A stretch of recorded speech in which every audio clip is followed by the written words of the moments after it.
welcome you to our February webinar here with STEMx. As many of you know, you've signed up for the webinar because we are really excited to bring on our colleagues from the Department of Energy to talk about what they are doing with their Girls in STEM and Women in STEM efforts, and also some other education materials and opportunities that they have available. It's going to be a little bit of a shift for us because we'll actually be doing some interactive webinar work today, so we're really looking forward to having more than just a discussion with you. As you participate today, we would love to include you not only in the active portion of the webinar, but also get your questions and answers. The easiest way to ask a question is to use the chat button on the top right of your screen and type in a question, and Rob and I will be monitoring those questions and passing them along to our presenters. Or you can you can ask to raise your hand or ask for us to unmute your phone, and we will do that, and then you can kind of engage verbally over the phone. We're really excited to have all of you on, and just so you know, we will be recording, so please keep everything on mute. We will unmute from our side, and hopefully we can get your audio when we do need it. So with that, I just want to remind Rob also to not forget to do the recording as well. And so just so you guys know a little bit about STEMx, if this is your first time online, we are a consortium of over 20 states, STEM networks. So what we do is we bring together the STEM networks to learn from each other, share best practices, and really harness the power of over 20 states coming together to do bigger and better things. So joining us today, we have two of our colleagues from the Department of Energy who are really excited to have with us. Melinda Higgins, who is a Science and Technology Policy Fellow at the U.S. Department of Energy in their Office of Economic Impact and Diversity, will be one of our presenters. She works to ensure historically underrepresented and underserved populations have equal access to quality STEM education and workforce development. In addition, we have Amanda Quinones. Ms. Quinones is currently a Diversity and Inclusion Program Manager with the Office of Diversity and Inclusion. She works to change the dialogue about diversity and inclusion within the department and usher in a new paradigm linked to organizational performance. And she also oversees the Office's STEM education and early pipeline programs to improve outcomes for diverse Americans. So we're really excited to have both of them on the webinar with us. And with that, I really want to hand it over to them so they can walk us through all of the exciting work going on within the department. So take it away. For the introduction. So Melinda and I are here to talk to you a little bit about the Department of Energy and some of our programs and some exciting work that has kind of started the Department of Energy in our office, and through which we work very closely with some of our labs, some folks that are on the phone today. Some of the material looks pretty familiar, so that's really good to know. So for the next slide, the first thing we'd like to mention is the Department of Energy's mission. So the mission of the Energy Department is to ensure America's security and prosperity by addressing energy, environmental, and nuclear challenges through transformative science and technology solutions. So DEW really compartmentalized into 4 different areas. So besides our management and performance, we look at nuclear security, we look at the cleanup efforts that are happening there in response to the development of nuclear weapons, and third is science and technology innovation. And a lot of that work is done through National Laboratories. If we go to the next slide, we can look at where our Department of Energy National Laboratories are located. Many of you on the webinar are from our laboratories. You're pretty familiar with this map. Others, we do have laboratories in some of your states. I know, Josh, you're down in Tennessee, and Oak Ridge is right there where you are. So to give you an idea of some of our program areas where we are geographically, what's indicated on the map is we do have colleagues out in Oregon. A small office of our National Energy Technology Lab is out there in Albany, Oregon. So I know we have folks on the phone from there, so just so you know, energy touches a lot of places across the country, especially where you are.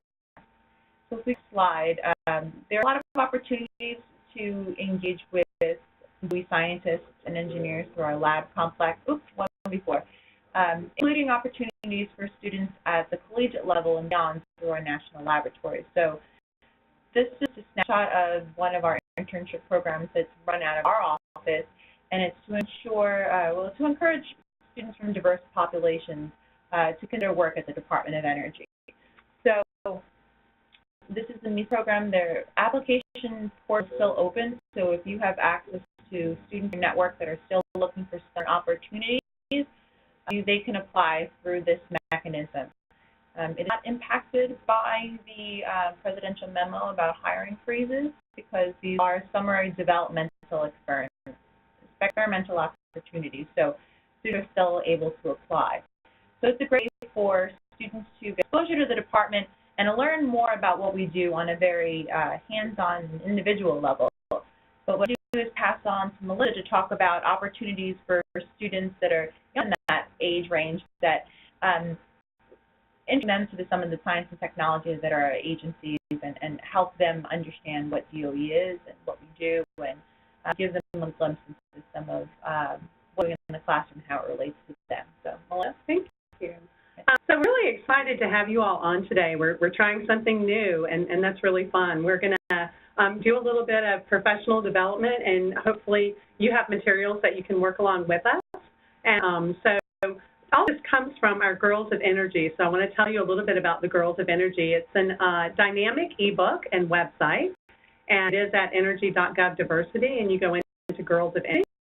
And we really had started to make this ebook to connect the science and technology that takes place in our national laboratories with our STEM professionals, specifically our women in energy, to actually conduct that research, kind of do lessons and activities that go alongside that so that students can get an idea of, oh, I'm doing this activity, cool, wow, that an extension of that is what they do at the national lab. So we talk about pipeline and students stopping out of that pipeline, and we really are trying to let them be able to see that pipeline in a very experiential way. So Girls of Energy was born. It's, of course, not just for girls.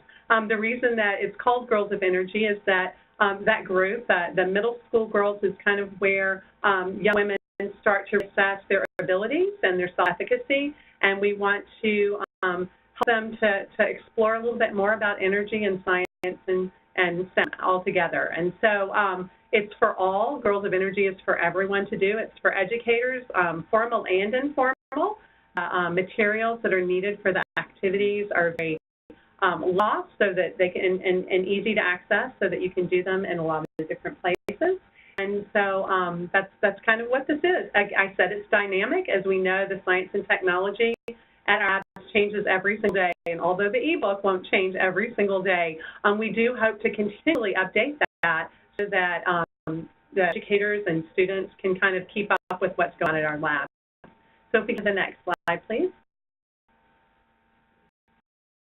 So kind of a glimpse of one of the pages from the ebook, and it shows all of our STEM, or some of our STEM professionals. There are a few more pages. We've got kind of inspirational quotes in there, hoping that students kind of can read through this and see, and maybe see themselves in some of the faces of these STEM professionals. And so you can also look at some of the interviews with the women at Energy, and there's a link for that with our website too. So energy and the lessons and activities that go with that are actually matched to the 4 energy challenges that align with our mission here at the Department of Energy. So power sources, both exploring new power sources and look at the power sources that we have in new and different ways. Energy efficiency, safety and security, so both nuclear safety as well as cyber security, and innovative technology. So these are the same challenges that we look at here at the Department of Energy, and we're hoping that students can start to explore these challenges on middle school level. To that, you'll see that there are avatars, and so we did focus groups with a lot of middle school students, and avatars are really cool. They can change, some of the things that they do. There are different characteristics that they have, and so we've just got some, an assortment of avatars there. Those avatars were inspired by actually some of our STEM professionals here at the Department of Energy, so we thought that was kind of cool. Okay, next page. And those of you from PNNL, I'm sure you're very familiar with this. One of the things we've been most excited about, and really is one of the signature activities that we have, is a device that turns your smartphone into a microscope. And that, right? We're going to do that in a minute. And so our two scientists, along with their team, so it was Rebecca Erickson and Janine Peterson, but there was a team of people at PNNL who actually worked on the design of this device that, and it has different magnifications. And so as you're looking at the ebook, you will see the Innovative Technologies Challenge. And so if you go into how can you make your smartphone into a microscope and look through that entire lesson, at the end of that lesson, there will be a link, and there will be attached to that link STL files that you can use in a 3D printer to print out your own microscopes, along with the source that you can get the little glass bead. And so this device, and I will hold it up and talk to you, and we'll do more with it in a minute. You can see it was done, so it's really integrated STEM. We talk about integrated STEM a lot, but what an opportunity to demonstrate that. So the science of this is you can talk about the optics in terms of the physics, what's happening with light energy. You can look at, study different things on a biological basis, on a chemical basis. That's kind of our S in there. The T is the technology, and I love this because innovative technology sometimes for underserved populations sounds a little scary. And so this, and you just said, this is an innovative technology, right? Because it takes the technology of the camera, the digital camera, on your phone, and actually it works on any digital device. So if you have a digital camera on a tablet or even a digital camera on your computer, you can use that as well. And it turns it into a microscope. Engineering part is really... Put that real close to the camera here for a second. Yeah, just get a good look at it. Here, I'll get Amanda. She can do Vanna White. And so the engineering part of that is the design, keeping that low cost, getting that so that it could fit on a lot of different types of phones. And then, of course, the math part I love the best is as you're looking at different samples, you can take images with camera and then study those images, look at patterns, start to look for patterns and shapes. And all of that brings us around to, that's kind of a small start on computer science. It is the smartphone microscope, of course, is an application of computer science. I do want to give a shout out to this device has won the Federal Lab Consortium Award, Technology Transfer Award. And technology transfer, one of the tenets of technology transfer is advancing technology for the public good. And so what an incredible device that accomplishes all of that. And so each of the lessons that you'll see in the book accompanied by what we call power-up activities. And so the power-up activities kind of support the lesson and help a little bit with the science that goes along with the lesson. So you can find the files and spot the little glass beads if you go to the Innovative Technologies Challenge. But we'll go kind of to the next. Okay, here. So one of the first power-up activities for the smartphone microscope is really just talking about reflection, right? What's the difference in reflection and refraction? And so with reflection, we like to just talk about looking at, remember this is middle school focus, so you're looking at angles of incidence and angles of reflection, and you can do that in a lot of different ways. And I hope everybody's got their laser pointer with them. We're going to go to the next activity and kind of do this together. The next slide for me. Then I'm going to move. And we've got a little bit to our bench over here. So everyone, if you have your activities available with you, really your light source, if you have an inexpensive laser pointer, that's fantastic. You can also maybe do it with an LED light. And so, or I won't say the source, but you can normally buy these for around $1. if you're looking to do the laser pointers. And of course, it's not a real laser. We call it a laser pointer, but it's a light. And so we want to look at angles. And so there's a lot of different ways that you can do this. And one way that you can work with this is just put, can you see that? You're just going to reflect that laser into your mirror, and we've got it on a piece of white paper here. So you could track that angle. You could draw that angle if you were doing that on paper. If you're doing it on a piece of foam board, you could actually put pins and look at the angle and measure it that way. It's another interesting way to do it if you want to look on the ceiling. And so, if you had an opportunity to say, oh, okay, so how can you reflect your laser pointer so that you can hit a certain point on the ceiling? And so that was, we actually launched this book December 9th at Excel Academy, which is a school in Southeast DC. And that was the favorite thing, I would say. Who can hit the light over, and what angle is that at? So you can start to talk about angles of incidence and angles of reflection, and you can do that in a lot of different ways and kind of make it an open-ended activity for the students. And so it's just kind of talking about reflection. And so go to the next slide.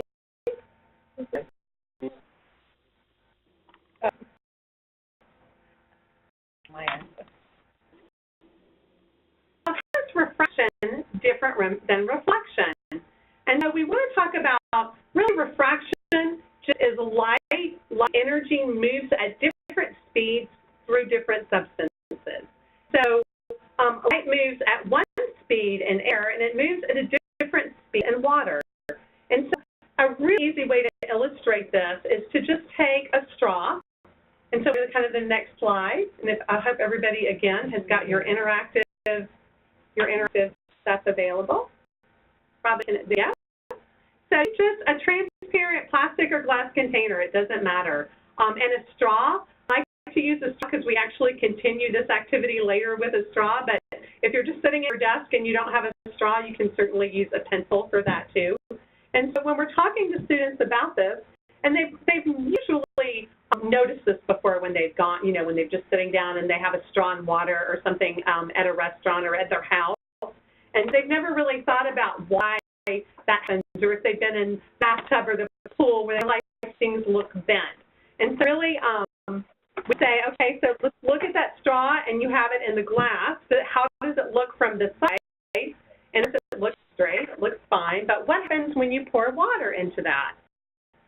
So pour water, now look at that from the side, and what do you see? And of course, it looks like the straw is bent. And so the reason that it looks bent, of course, is that light is moving at one speed in the air and another speed through the water, and so your eye perceives that in a different way, right? So your eye perceives that as the straw actually being bent. And so, there's an online refraction activity. And it's at the physics classroom. The link for that is on this slide. And it's really, really cool because you're able to go on. And first of all, one of the first things I do with students when we're talking about this is we go to that online activity, and you can actually make water your bottom layer and air your top layer. And you can kind of look at what happens with that refraction. There is a protractor on that site. I think we're going there. Yeah. Yeah, I'll go there. If we can't, that's fine. Those of you that, you can visit this later. It's a really, it can be a challenge activity. And actually, if you go to Power Up activities that are in the ebook, it gives some ideas of how you can present that to your students. It's a very open-ended kind of a challenge activity. They can put different liquids on the online activity. You can put oil and hit that green. If you hit that in the corner, it'll pop larger, where it's that green. Left. Yeah. No, wrong left. Yeah, top right. So that's great that you showed that. And so, and it has a little laser pointer. It mimics. They're perfect. Thank you so much. It mimics what we're doing. And so, if you'll put air in the top substance and water, which you have in the bottom substance. I'm going to ask you to show partial reflection. I'm going to ask you to undo that button on the top right. And then you're going to hit go and watch what happens. See the laser going, right, and it's bent. So you could also grab your protractor.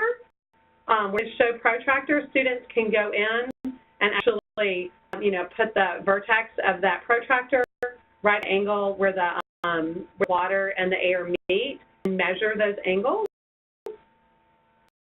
And so what a great way that, this is very scalable because students kind of, play with different substance without the protractor, but you can also calculate the index of refraction for that.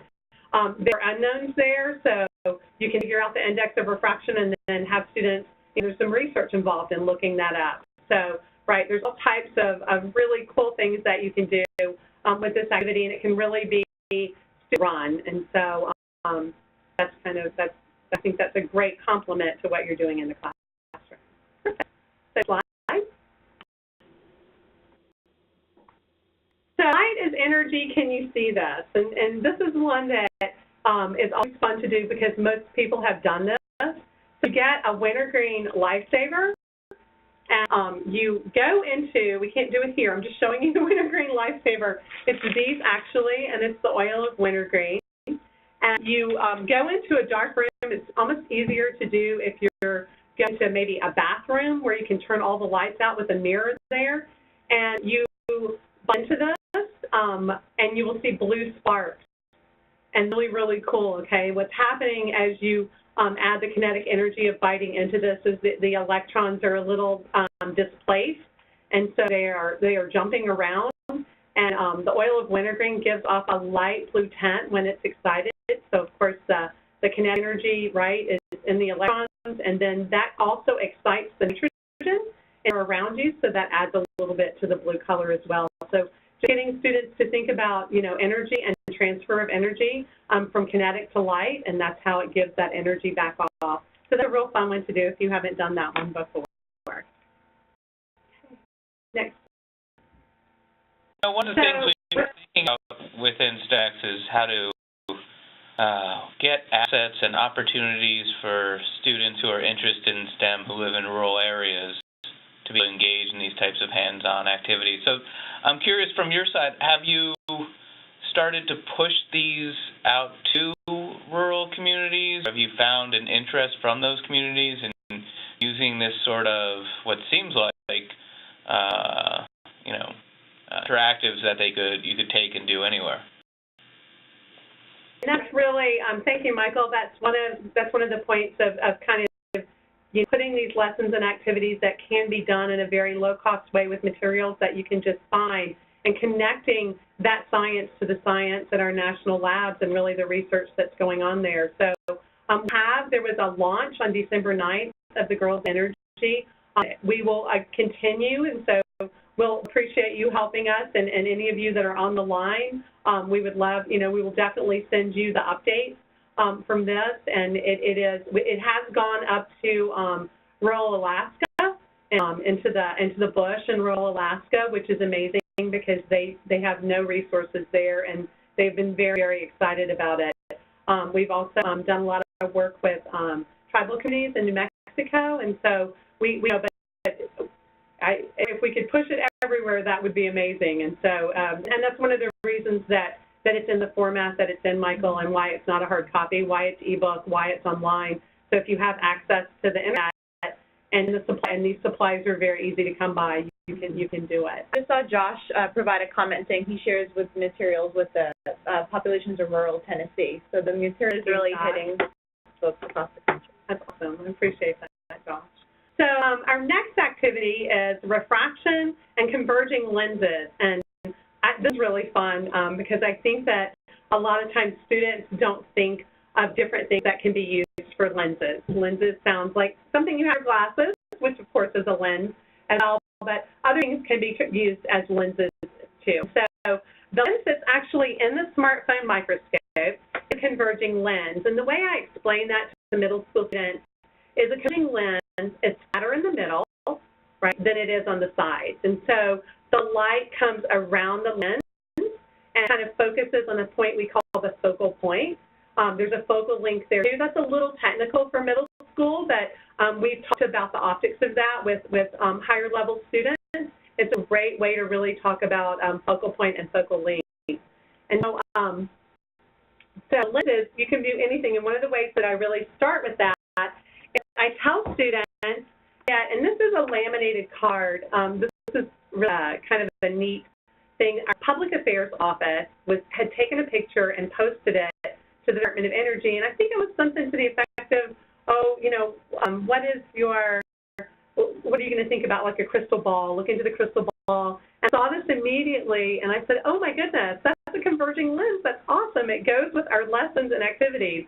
And so we've just taken this picture, laminated it, and put in a photo of the U.S. Department of Energy. And so now we come down to where your water, you have your straw and your water. And I think I had told you all, if you have a laminated piece of paper, or you can just take a piece of tape and put it over some letters. And so you'll get your straw now. We're going to go to the next slide and the next activity. Work along with us. So a straw and water, printed paper, like I said, and you don't have to do it a laminated piece. You'll see it on paper if you want to just put it on letters on paper, but of course the paper will then absorb the water. And so I'd say at the launch it was really interesting. You know, I said, okay, everybody use the straw and have a little bit of water from your cup. I didn't realize this is kind of like one of those things where you're teaching and you think everybody and people are at different places, so you just stop and revamp on that. So some of the students didn't know how to do that, right? They didn't know that you could put your finger on the top of the straw and actually change the pressure and have that pressure change and grab some water in the straw because of atmospheric pressure, which was really fun because then we just stopped and had a new lesson about that. So if you'll just take some of your water and put it off of your letters, okay. Say to students is, what happens when you do that? What do you see? And the students say, oh, it gets bigger, right? And so, you know, that water droplet is the shape of a converging lens. And another fun way to do that is to, it doesn't do it really well on the straw, but if you go outside after a rainstorm and you're just looking at a limb or a little branch that has droplets of water, go up to those droplets of water and look through them. What do you see in the background? And you'll see that those droplets of water are a lens. And so things that are outside of the focal point, things that are outside of the focal point are inverted, right? When we use the smartphone microscope, and hopefully you all will have the opportunity to print some of those and use them, you will see your images are not inverted. And that's because your sample on the smartphone microscope is within the focal length. And that's kind of a cool way to teach focal length. There's not many microscopes that we use that our sample is within the focal length, so it's kind of cool that it doesn't invert it. See, let's go to the next one. I'm trying to time too.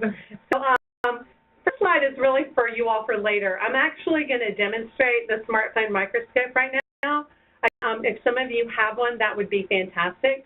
Those of you that don't have one right now, hopefully you'll go to the Girls of Energy site, to the Innovative Technologies, and download those STL files.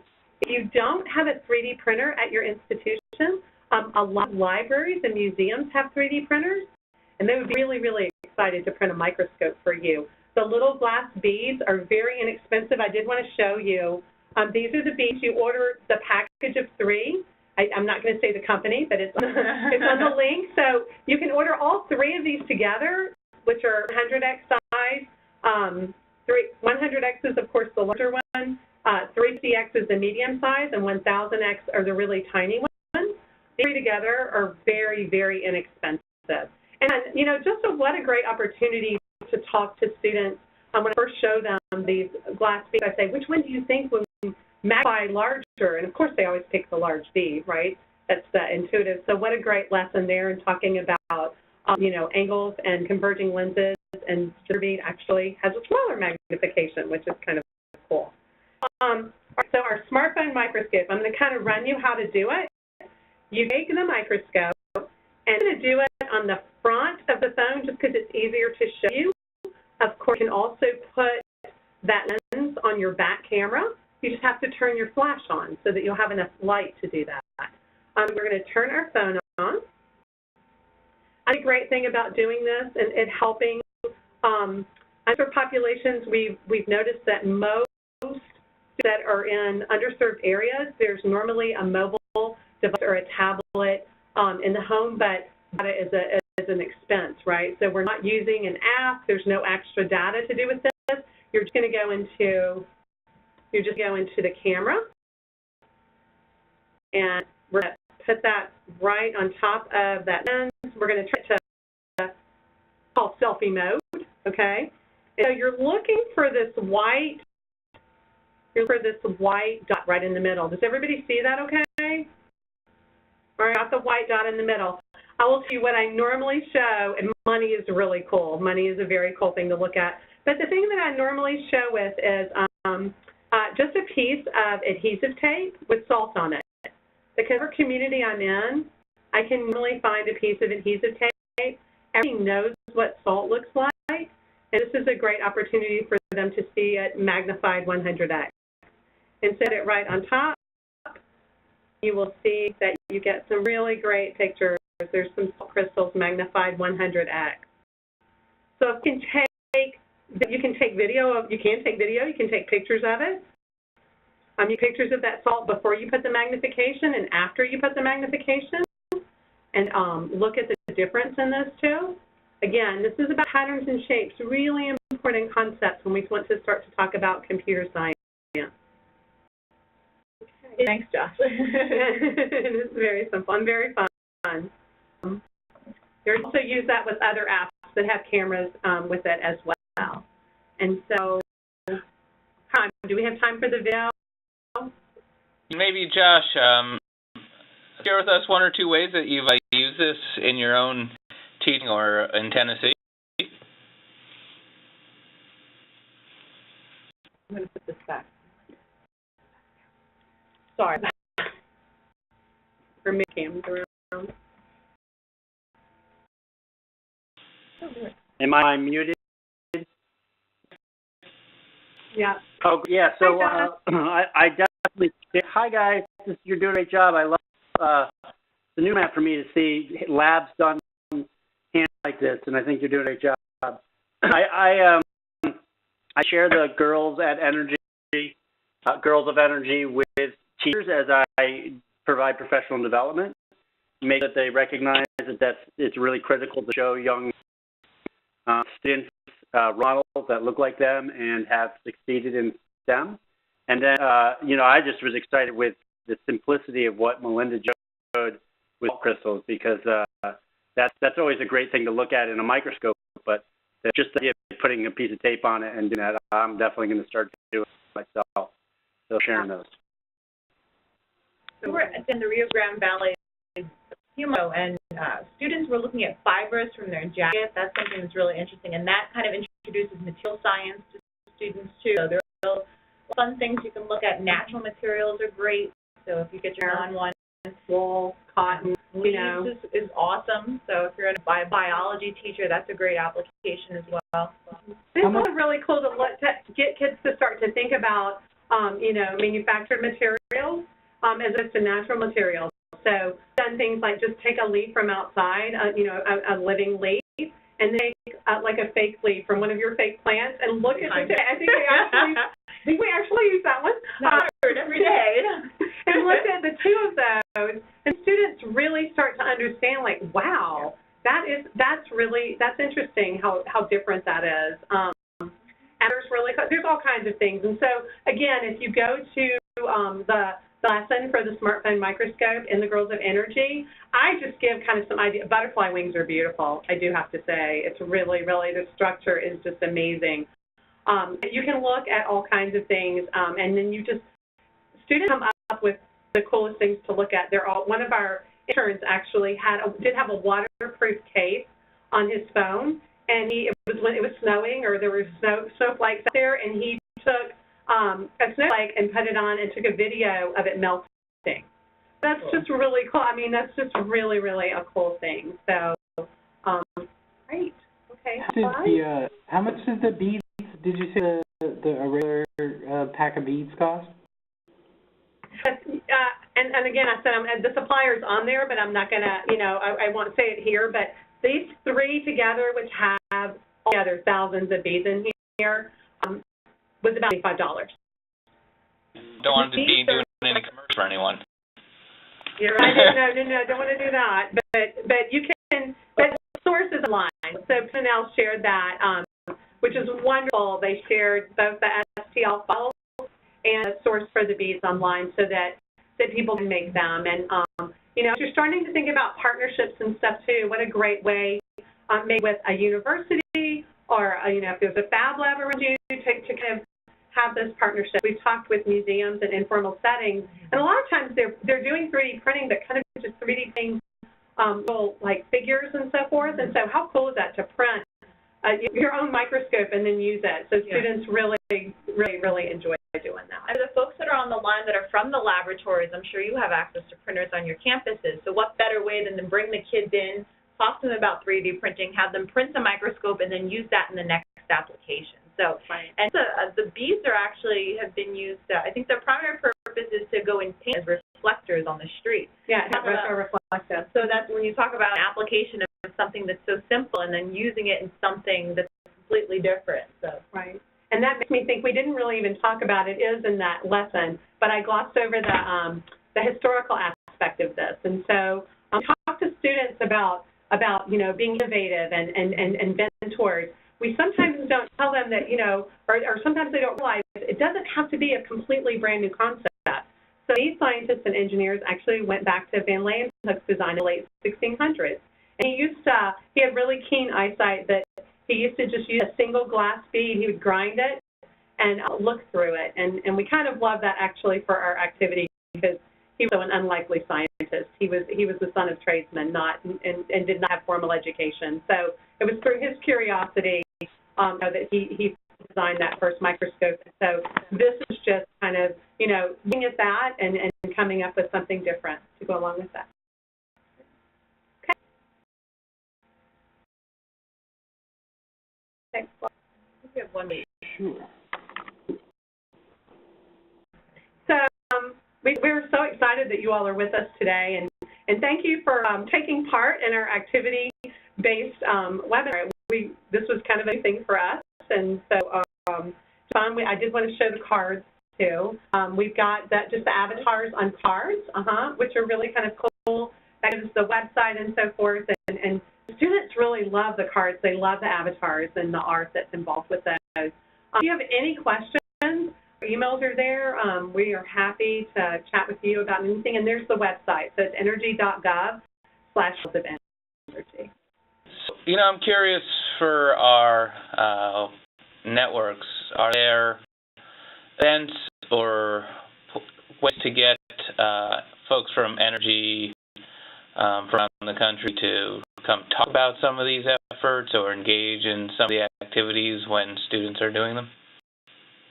Sure. So now, as we've mentioned earlier, we are in a transition phase. There are some approval processes that we have to go through, as usual, about getting activities like that approved.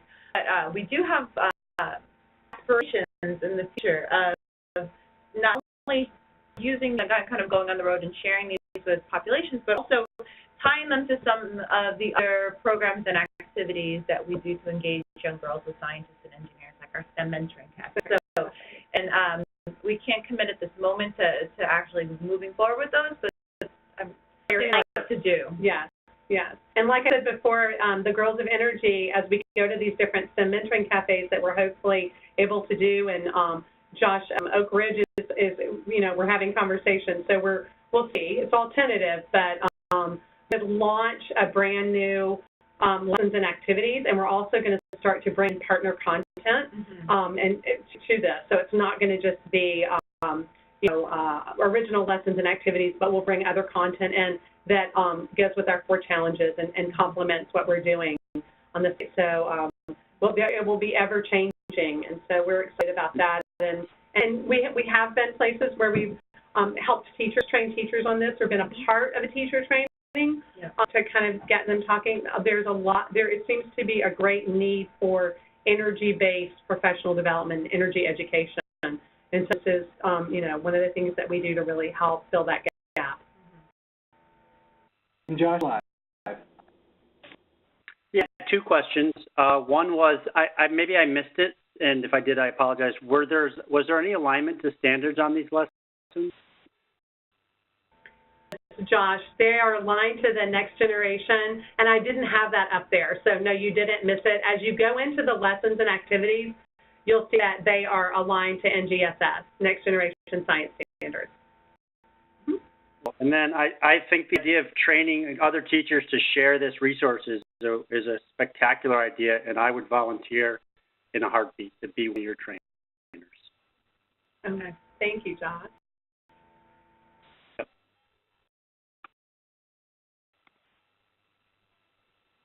And follow up with you, Josh, too, about that, too, and make sure we have all the connections. Obviously, since you used to do fellowship there while you were an Einstein fellow, I'm sure you have good connections, but we'll definitely make sure we get everyone on the same page.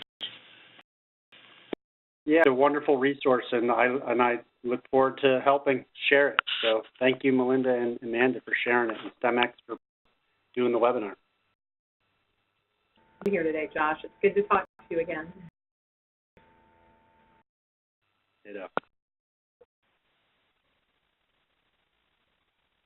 So are there plans at all to expand what's there, or do you think this will be kind of static for a while?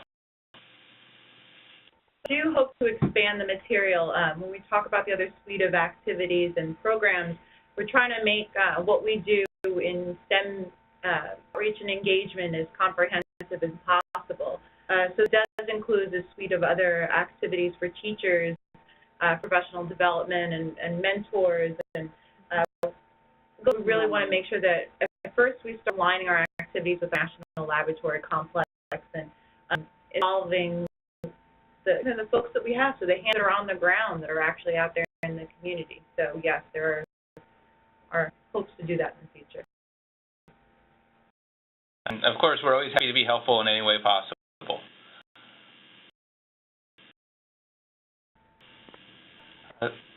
Other questions from folks? There's interest by folks on the kind of on the line. Happy to kind of explore those offline. Like I said, we can't make any commitments until we have some kind of more firm leadership installed. But we can, you know, emails are there. Yeah, please, exactly. Please get in touch with us. We're happy to talk to you. Yeah, and we'll send a follow-up email after this with the link to the webinar and also, you know, your contact information. So we'll make sure that we socialize that across the network. And as people start to watch this afterwards, you know, once we post it online, we'll let you know if there are further questions, and hopefully we can continue to grow our connection with the great materials. Great.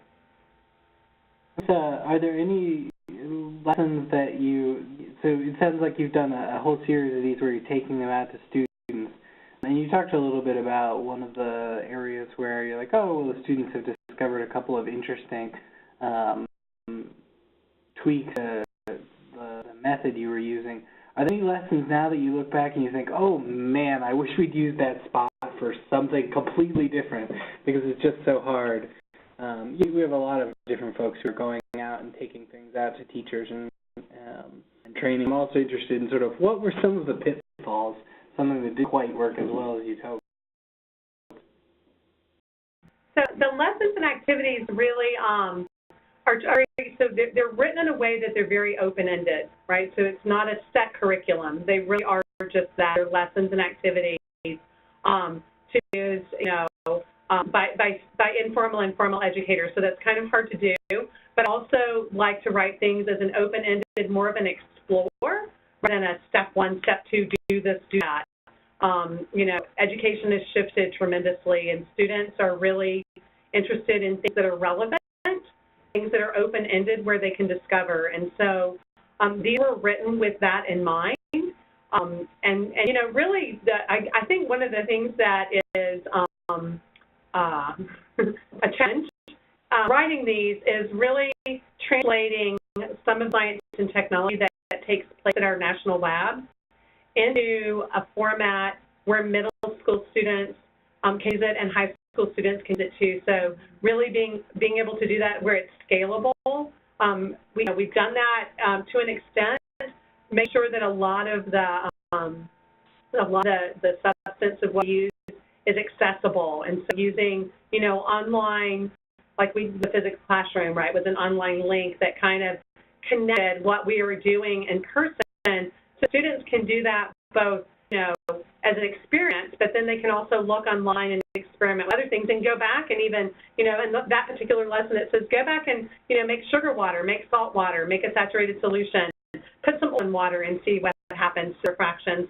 So, again, very exploratory, very open-ended, and using, and so I guess, Rob, doing all of that in the course of making sure that it's cost sufficient, right, so that so students can really have access to it. And the smart microscopes, we do realize that not everyone has access to the 3D printing, and so that's probably the most challenging thing now.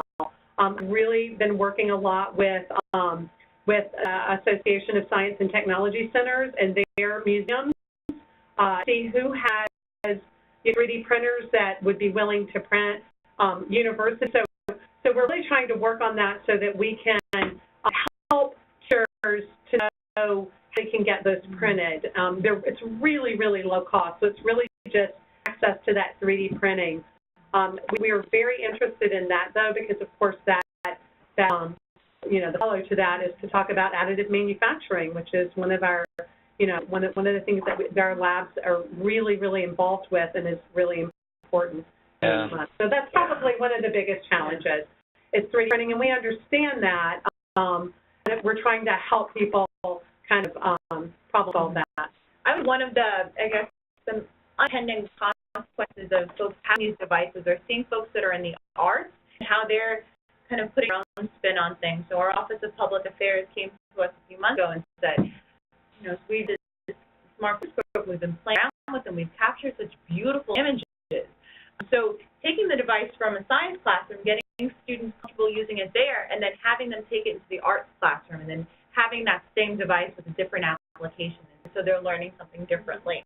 We talk about it's just you can take a look at the mathematics and patterns when they take a look and put things under the microscope. And I've actually just ran on our Instagram account. So if you check that out, a series of 6 photographs taken of different things underneath the smartphone microscope. So if you get a chance, check that out. So that's kind of been an surprising consequence of the device, right? People taking and if you look in lesson, you'll see that there are kind of some, there's some mention of that. So students can take pictures. You could do like contests in your classroom where students take pictures of something before they use the microscope and after, and then the teacher could display that, where they could do a collage with that. And so if you look in the lesson, kind of that's written in, if you want to add the art theme, a lot of people are moving towards theme then. And like Amanda said, just looking, artists have things in a different, look at things in a different way. And so incorporating all of that so that students can really use these in a lot of different ways. And really the microscope itself, and teachers know this, if you have microscopes, number one, you can afford them, that's fantastic. Number two, they are donated to you, that's wonderful too, but the maintenance on those microscopes is ongoing yearly expense, and it really is hard to fit into your budget when you have so many things that you do. So this is a great opportunity for STEMx, and I think I mentioned, but I want to make sure, there are also files and beads for the 350X. So it's an unbelievable magnification. You lose a little resolution in field of focus, but still does a really great job with the 350X as well. And beyond the microscope, and that's the activity for the Innovative Technologies Challenge. But remember, in the book, there's 3 other challenges. So there are 3 large activities with drop activities that support the lesson. Right. So if for some reason the smartphone microscope is something that's out of reach for your classroom at the moment, there are other activities that you can use to engage your students. To say one of my favorite ones on that is Princeton Physics Plasma Laboratory. They have an instrument that you can control from your computer to make plasma in their lab. It's real. You have to get it. Well, great to know. And, I also want to just mention, too, that Josh pointed out that, there are some places that can be resources for 3D printing, including the local libraries are increasingly actually have available 3D printers, and, maker spaces around the country continue to expand. So if you're in a community or you're in a space where you don't have your own, definitely check around. They are becoming more and more prevalent. So I notice we only have about a few minutes left, and so why don't I wrap up?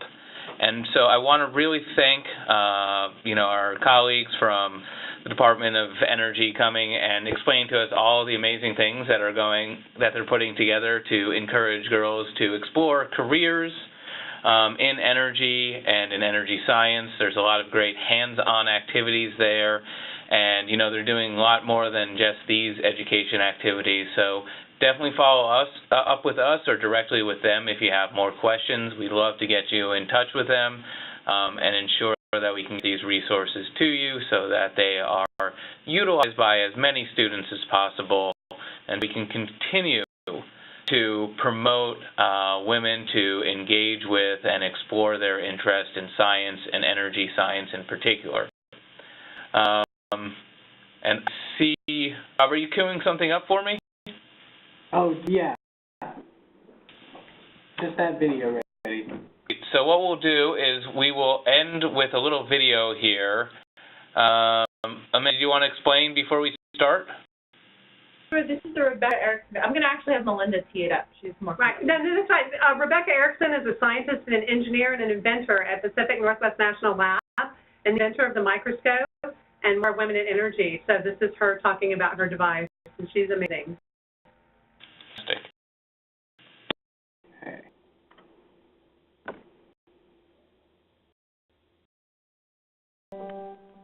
My name is Rebecca Erickson. I am a senior staff scientist at Pacific Northwest National Laboratories. I try to solve problems that are a concern for safety or the health of all the citizens in our country. I grew up in a small little town in Colorado. You knew everyone, but there weren't a lot of opportunities in that town. In middle school, I was a shy nerd. I really enjoyed getting my hands dirty, going and playing in the river. My dad was really inspirational. As soon as I realized I was very interested in science or astronomy.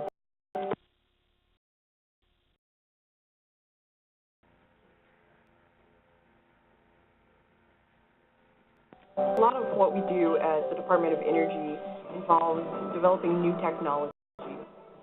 One example of that is the little cell phone microscope that I helped develop, and that was really engineered as a solution for determining if a white powder that falls out of an envelope is anthrax, which can harm humans, or is something simple like baby powder or chalk dust.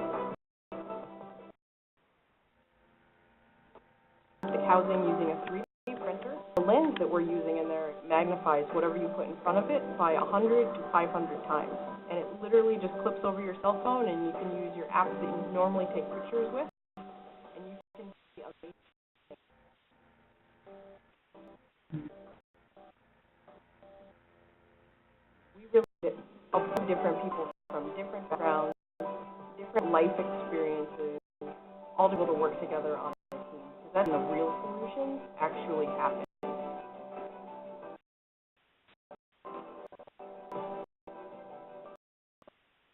A lot of you that you can't do what you're doing. Maybe that's because you're a girl, maybe it's because they don't believe in how things do.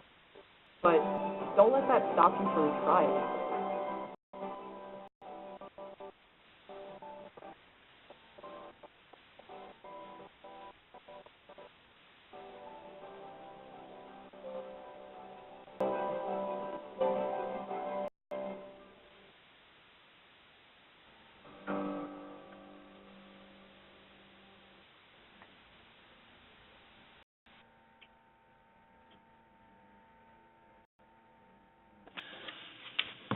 All right. Well, thank you, everyone. That was a really inspirational video, and it's great to see that there is a person behind the invention here and hear that story. Again, I just want to thank Melinda and Amanda for pulling this together for us, and we look forward to working with you in the future and connecting you with all of our STEMx members and our friends of STEMx. That we look forward to hopefully seeing you next month, where we'll be talking about some of our resources that have been vetted through the STEMx process, and we'll be starting with our tools to support STEM schools. It'll be a great conversation, and we look forward to hopefully seeing you there. So much. Thank you. Thank you.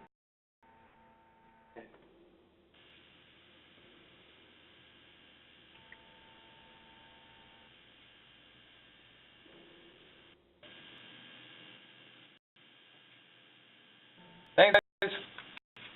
I hope it went okay. That was great.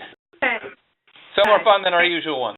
Oh, good. Thanks a lot, Michael. But I would love to hear feedback on that too, because we made this again. So, if that seemed helpful to the people that were on, that'd be great to know. You know what I hear from everyone. I get a few comments. Okay. Thank you so much. But thank you for letting us be on today. Well, for making it happen. I know it was a quick turnaround. No worries. No worries. We did it. All right. All right. Bye-bye. Bye.